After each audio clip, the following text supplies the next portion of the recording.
les besoins que vous avez, les domaines d'information que vous souhaitez approfondir. Le sondage est ouvert. Nous allons nous interrompre très brièvement.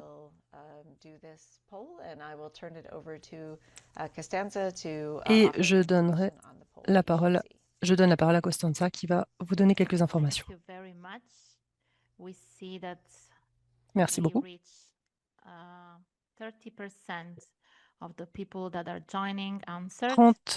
30% des participants ont déjà répondu. Nous allons vous donner encore 1 minute afin d'avoir des informations de contexte sur la région où vous vous trouvez. Ce sont des questions que l'on a posées au cours de l'enregistrement, l'inscription. Je vois que la plupart des participants viennent d'Afrique, également l'Asie, l'Europe. C'est très intéressant. Il y a également des collègues qui écrivent dans le chat qu'ils ne voient pas le sondage. Ce n'est pas un problème. Vous pouvez également nous donner ces informations dans le chat. Ne vous inquiétez pas. C'est vraiment juste pour avoir une idée générale de qui vous êtes et de ce que vous attendez. Mais ne vous inquiétez pas si vous ne voyez pas le sondage à l'écran. Parfois, si vous êtes sur votre téléphone portable, par exemple, ça ne s'affiche pas.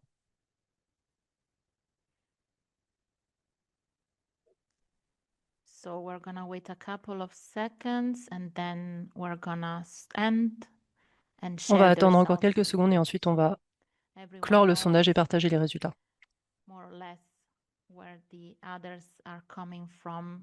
Pour tout le monde, comme ça, tout le monde saura d'où viennent les autres personnes et le type d'organisation à laquelle ils sont affiliés. So, as we reach a really good number of responses, Nous avons un très bon taux de réponse. Je vais donc clore le sondage et partager avec vous les résultats. J'espère que vous les voyez. everyone can see the results. J'espère que tout le monde voit les résultats. Alors, la plupart des participants viennent d'Afrique. And then from the government, Du gouvernement, non-governmental organizations. ONG. And if you didn't manage to answer Si to vous n'avez those, pas pu don't worry, répondre aux you can questions, ne write vous them inquiétez pas, vous in the pouvez chat. également écrire dans le chat. What is really interesting is what you wish to learn from Ce today's qui est intéressant, webinar. c'est de savoir ce que vous souhaitez apprendre au cours de ce So webinaire. all of this will be covered in our presentation, so don't Tout worry. cela sera couvert dans nos And I présentations. think I Ne can vous stop inquiétez pas. sharing. Je crois que je peux arrêter de partager et nous pouvons poursuivre. Merci beaucoup. Je reprends la main. Je suis très heureuse de voir que la participation est très variée en termes de géographie et de parcours. Bien sûr, nous avons des zones géographiques où l'horaire fait qu'il est un peu plus difficile de participer et c'est pour cela que nous allons enregistrer et poster ce webinaire. C'était également intéressant de voir les informations sur les sujets que vous souhaitez voir abordés. Il y a une bonne distribution.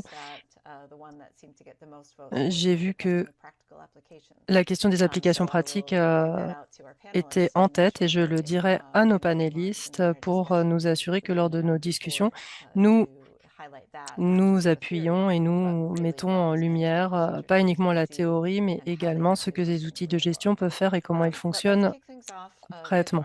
Nous allons pouvoir commencer en accueillant nos orateurs et j'accueille Victoria Varga Alenetses, qui est coordinatrice du programme Common Oceans.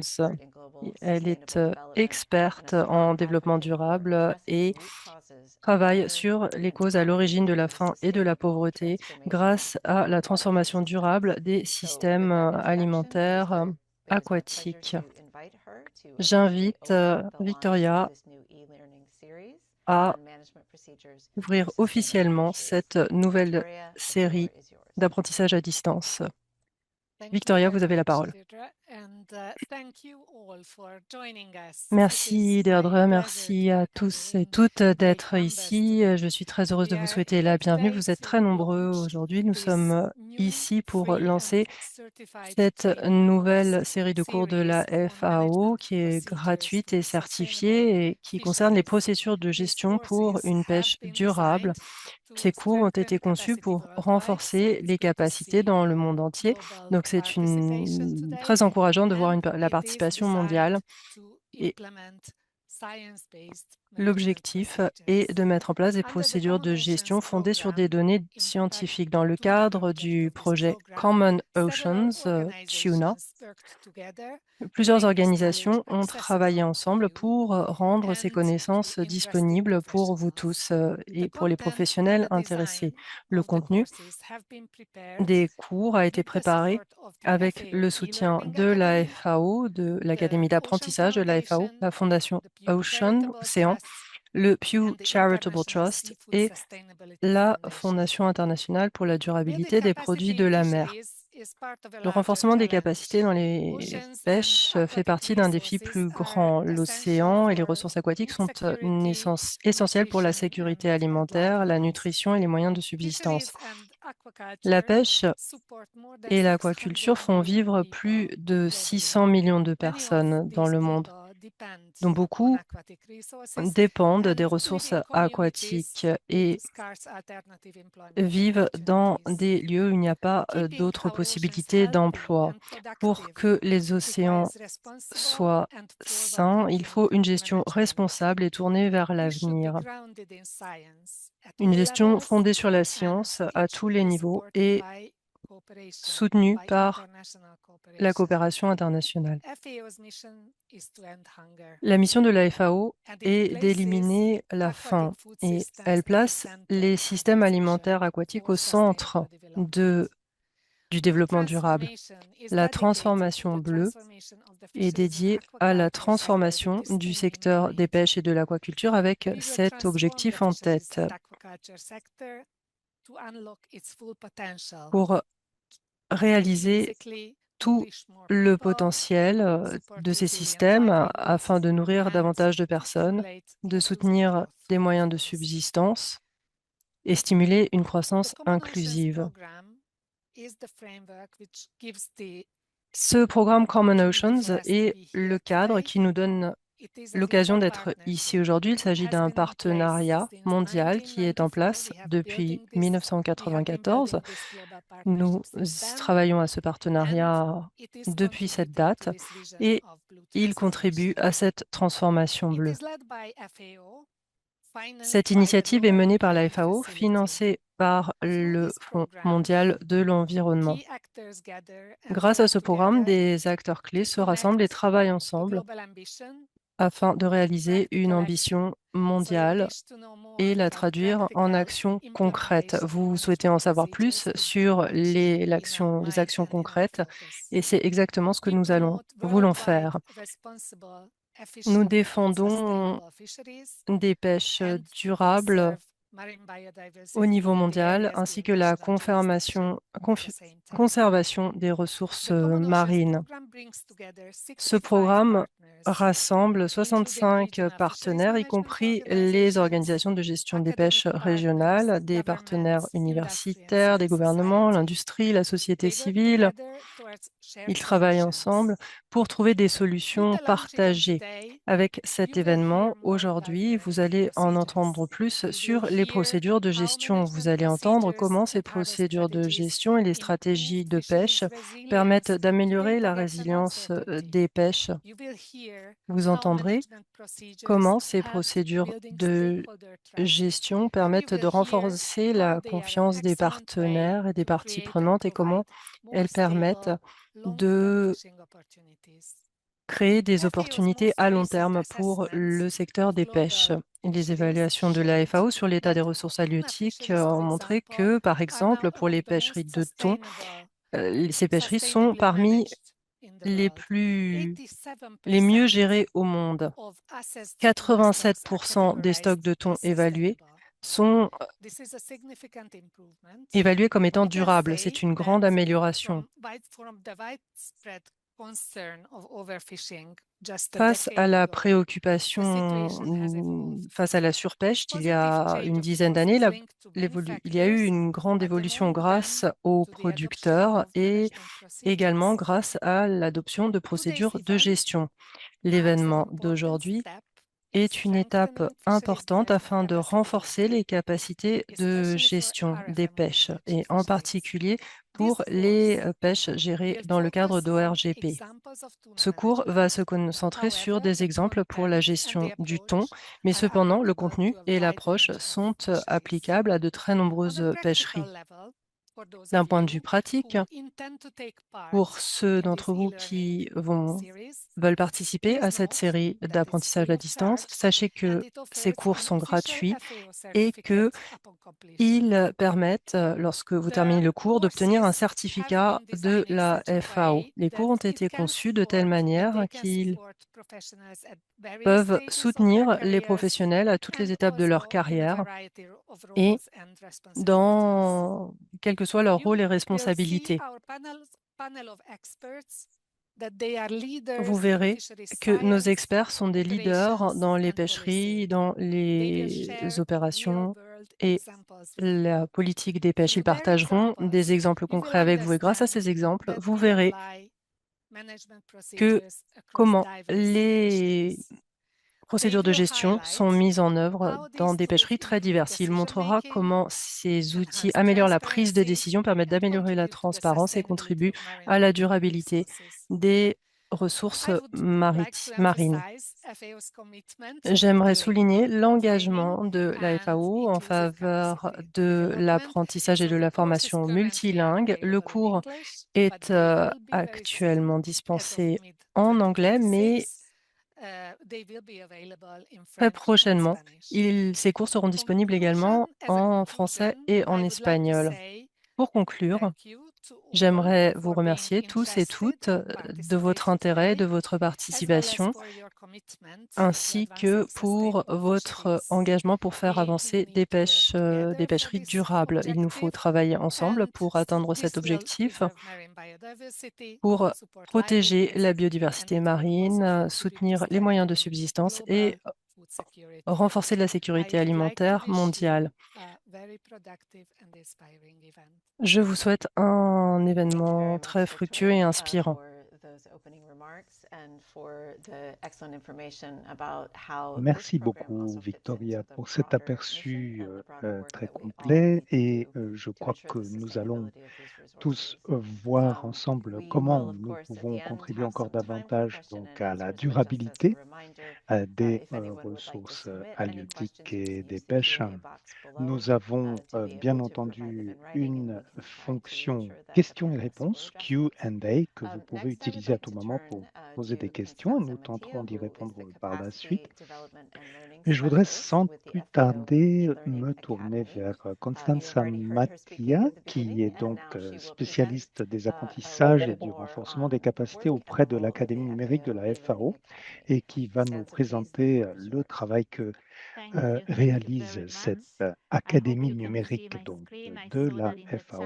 Merci beaucoup. J'espère que vous n'aurez pas de mal à voir mon écran. J'ai vu qu'il y avait quelques questions autour des présentations PowerPoint et je vais simplement me borner à quelques minutes de temps de parole pour vous faire une rapide présentation de notre académie numérique de la FAO qui est destinée à permettre à tout un chacun, où que vous vous trouviez, de pouvoir avoir accès à des modules de formation. Nous avons à cœur de veiller à ce que vous ayez donc un accès à ces nombreux modules de formation. Nous souhaitons ainsi renforcer les compétences pour toutes les personnes qui se connectent depuis l'ensemble du monde et ce, à titre entièrement gratuit. En fait, il suffit de faire une petite recherche sur e-learning FAO et pour retrouver le site, vous pouvez ensuite donc participer à un with module your de colleagues, formation. but Vous also with your recevez par professors. la suite And un what we really insigne want to do is électronique, to allow un even badge électronique, people si vous voulez, qui that are atteste du fait accessing que vous from avez countries terminé where access to ce internet module de is limited formation. Nous to avons eu à see, cœur dans la and conception you de will ces see modules these de veiller à ce que resources. l'accès Indeed, soit possible, even y though compris pour les your personnes qui connection might be ont des unstable, connexions you can still access these Internet resources. We problématiques ou instables, aimed pour to pouvoir allow veiller justement everyone à to ce que access to the courses. cela ne soit pas un Also, obstacle based on the fact pour that l'accès you need aux to have formations. access to internet twice. So the Vous first time to aurez register nécessité to d'avoir the 2 FAO fois e-Learning Academy accès and à to Internet. La download the première fois courses. pour vous You inscrire can et do pour the courses télécharger le offline, contenu des and modules. Vous then pouvez you ensuite need for the parcourir second time le access to module internet hors ligne, to sans do the connexion. final Et la certification. deuxième connexion I sera see in the nécessaire au moment meantime de we're la receiving some questions in the certification chat. en Yes, fin the de courses parcours. are Alors, je vois qu'il y a certified, des and questions qui nous even the parviennent dans le certification chat. is Effectivement, completely ces free of cours sont charge. We know that there certifiés. are La some certification resources elle-même available ne online that nécessite they pas are free, de but in order paiement. to get Nous the final savons qu'il y a certification, you have to certains pay a modules small de fee. In formation this qui case, existent par ailleurs en everything is ligne, completely qui sont free, gratuits, mais pour lesquels la and certification there est is no payante. time limitation Ici, in the ce n'est pas sense le that cas. you La can start these certification courses est également whenever you want, gratuite you et can vous êtes interrupt it, totalement and libre then de continue and commencer do ou the final d'arrêter à tout certification. moment We la have a certification, battery de la of suspendre temporairement questions. pour la So in reprendre case plus you tard. don't pass for the Et first vous pourrez time the donc final mener à bien assessment, votre you can do formation it again. selon le So calendrier qui far, vous we convient. will Si be vous ne partnering with réussissez pas more than 1,000 partners le test worldwide, and final, our vous pourrez partners, toujours they are refaire le module universities, de formation. academia, Nous for avons toute une example. série We developed more de than 1,000 partenaires, masters in des collaboration with universitaires. universities. Nous avons So in case you are in charge plus of the development d'un of any millier curricula, please do de not hesitate cours to contact me. I certifiés, will write my multilingues. email in the N'hésitez chat, pas, and I will share si with you vous even after this travaillez webinar, autour because in de case you certains want to programmes integrate these universitaires, à me courses contacter car into nous your pouvons tout à master fait réfléchir ensemble à degree, la façon please let us d'intégrer know, and we will ces see modules de together formation which kind of au course programme it de really maîtrise fits que vous into proposez dans your votre master université. program. Nous pourrons tout à fait We donc also réfléchir collaborate with many UN ensemble agencies, aux the modalités qui private sector, permettraient cela. etc. Nous travaillons And donc so far, we're avec able différentes to offer universités, more avec than le secteur 1,000 privé, certified et courses. c'est All plus de our 1000 courses are in English, and partenaires let's à travers say le monde, about c'est plus de 80% of them 1000 are in Spanish cours and in French. certifiés sont And as disponibles Victoria et mentioned en earlier, anglais, mais the également courses à raison de now are available in 80% English, environ but they will en be soon espagnol et translated en into français. French and Ceux qui ne Spanish. l'ont pas encore And été then, seront so bientôt far, traduits, we pardon, reach more than 1 vers million learners les deux worldwide. autres langues, donc So the anglais et aim, français, once again, pardon, is to français et espagnol. guarantee the right to Et vous education to pouvez everyone, donc even people joining ainsi from countries where access to avoir accès education might be limited. à ces formations, We même cover different depuis des thematic pays areas, où il y and a we have peu 25 d'autres thematic areas. possibilités So we à cover, cet égard. of Donc nous course, avons quelques 25 fisheries, thèmes but also différents forestry, qui sont nutrition, concernés, sustainable les development goals, pêches, etc. les I activités will forestières, les just stop objectifs de développement sharing durable, my etc., etc. presentation Je and vais just to give you arrêter an de outlook of our partager ma e-learning academy présentation really pour quickly, vous how it donner looks like. rapidement donc un aperçu So de this ce is à quoi our ressemble page, the la page FAO e-Learning internet Academy, de and here l'Académie in the numérique section of de la courses, you FAO, can que vous browse voyez and donc look ici, for courses et vous based pouvez either on the parcourir keywords or les search différents by cours, thematic les area. différents So in modules, this case, you're faire une gonna look recherche for par fisheries mots-clés and ou encore par aquaculture, thème. Donc submit, ici, si je fais and une you will recherche have, sur les as you pêches can et see, l'aquaculture, the donc list of fisheries the courses and that we're aquaculture, launching vous today. voyez les Just, résultats I'm gonna s'afficher click ici on avec one les of them, différents cours so you can disponibles sur see ce that this thème. course is Si je certified, clique sur l'un de ces and modules, in vous order to voyez qu'il est complete the certifié course, you need et about que an pour hour. le terminer, il Here, faut if you environ click, you 1 can heure. access the Si vous course, cliquez and ici, here vous you can pouvez download the course. accéder So au once module. again, if your Juste en internet dessous, is là, vous a little pouvez bit le unstable, you télécharger, can do the ce qui course peut être la offline. solution à Here you privilégier can si vous avez evaluate une the mauvaise course, and this is connexion. really important for Ensuite, us, so vous you avez can la provide possibilité feedback d'évaluer about the ce course. cours, ce qui est très utile And pour then nous si here vous nous you faites un take the retour sur votre certification expérience. test. Et là, vous Here avez there la is a capacité à small passer description about the le audience test de and what you will certification. learn Vous avez about. And différents another éléments important que vous aspect pouvez is déplier the sur le structure public of the visé, course. ce So que for vous allez example, this apprendre et la one is structure divided into